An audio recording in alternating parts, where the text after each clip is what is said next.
Race drivers, welcome to the Race Driver Coach Show. Getting straight into this today because it's going to be, if you're a regular to this show, you know I do this from time to time. This is going to be the kind of show or episode where I just talk to you direct, like a big brother, to give you the kind of advice that is life-changing, but simplistic. You will know that I go in deep when it comes to work ethic, how you apply yourself. And the reason I do that is because I see it as being one of the biggest differentiators between drivers who make it and drivers who don't. And this isn't just for racing, obviously. It's for anything. So if you're not a racing driver, you're not even in the motorsport industry, this is for you just as much as anyone else.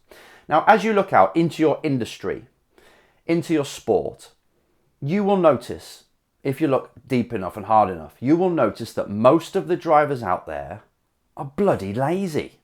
They're bone idle. They get the parents to do everything. They get their trainer to organise them. They get their coach to make sure they're on time and they get all their stuff ready. But they don't lift a finger themselves. And it's becoming more and more common. Either that or I'm just noticing it more. And it pees me off a little bit because if I think back to when I was 16, 17, getting into the sport as a driver, I had to do it all myself. My dad didn't want me to do it. My mum was like, yeah, go do it. And they paid for a race school course for me, so I got my license. But after that, it was down to me to make it happen. And it took a year or two to save up to get my first race car and get a bank loan and all this. But when I look back at that kid, the younger Enzo, when I look back to him, I'm like, dude, you did so well. The way you applied yourself got you on that grid, got you winning a championship in the second year, and you just created it out of nothing. You were just a pizza delivery driver, working in a factory also, doing zilch, had nothing going for me, no education. Yet you managed to race and win a championship within 2 years. And I forgot about that dude. But when I bring that person back, that younger me, and I'm like, man, that was all about, nothing to do with skill really. Yeah, I learned how to drive quick, well done. But it was the application. It was how he applied himself.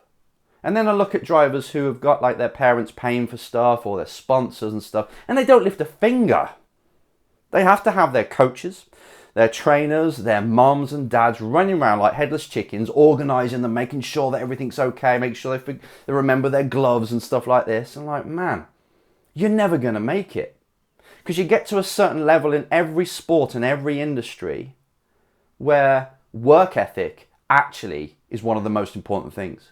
You can fake it in the early days, but when it comes to you getting competing against people that are really good in the industry, competing against people that are now paying their mortgage because they're getting paid, and you're going up against that kind of driver, that kind of person, yet you're the lazy driver, doesn't do anything for themselves, doesn't even email the team, doesn't contact sponsors, doesn't actually do the graft every single day, you're going to get your ass kicked. So this is a video really to give you a wake-up call that you can go through the early years, waking up late, not really training as you should, not learning the business skills, not going deep into engineering of a car, all these things that a race driver needs to have, and the attitude, to drive the team, leadership skills, you can get away with it.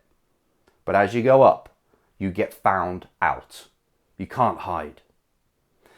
I want you to look at people, just to bring this home even more and just to constantly remind you how much you need to work. I want you to look at sports people that you admire.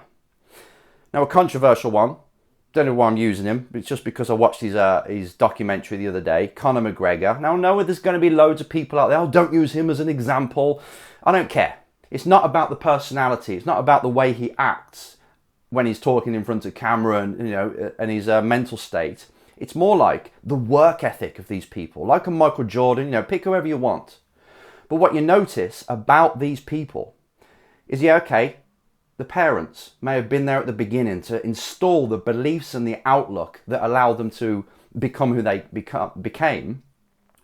But it got to a point where it was their work ethic. It was them turning up at 4 a.m. to do their first workout of the day. It was their determination, their goal that drove them.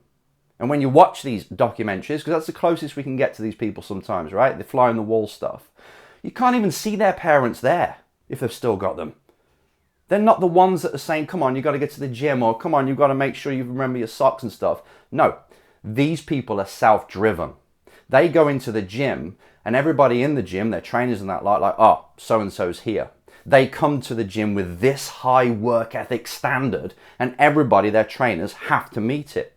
But race drivers, I'm seeing it the other way around. The coach will walk in, the engineer will walk in with this standard that's really high and the driver's down. They have to keep picking the driver up.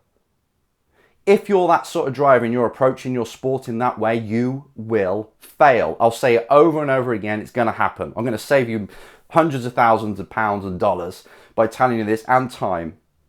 If you haven't got the work ethic, you're not the one that's the machine driving everything, because you don't just drive in the car, you drive your career and you drive the team.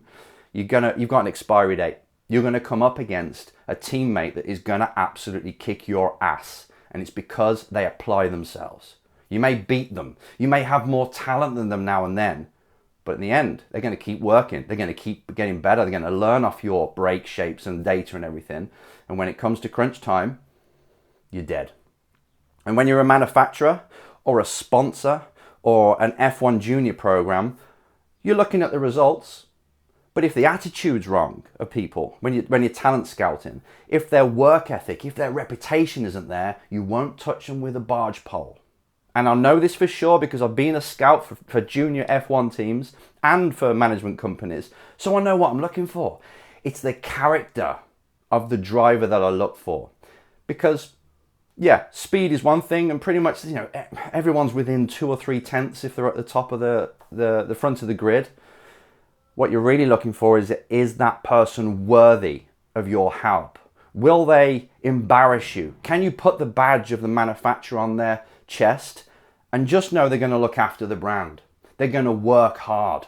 These are the things you look for. And if you don't really like their character, you think they're lazy, honestly, you won't even approach them. And reputation in this sport, it's big. It's everything. Your brand is something you've got to build. And if your brand and your reputation is you're a lazy git, you're not going to get chosen. You're not going to get picked, I promise. And again, someone's going to come along and expose you. You'll only get so high before they chop you down and you get exposed. So this video is a reminder for, okay, what did you do last week? How hard did you work last week? What results did you get? And when I say results, it was how many people did you contact? Did you motivate the team? Did you really do your report on time? So your sponsors or your coach or whoever it is, your management, have your race report by Monday afternoon. These are the little things that add up.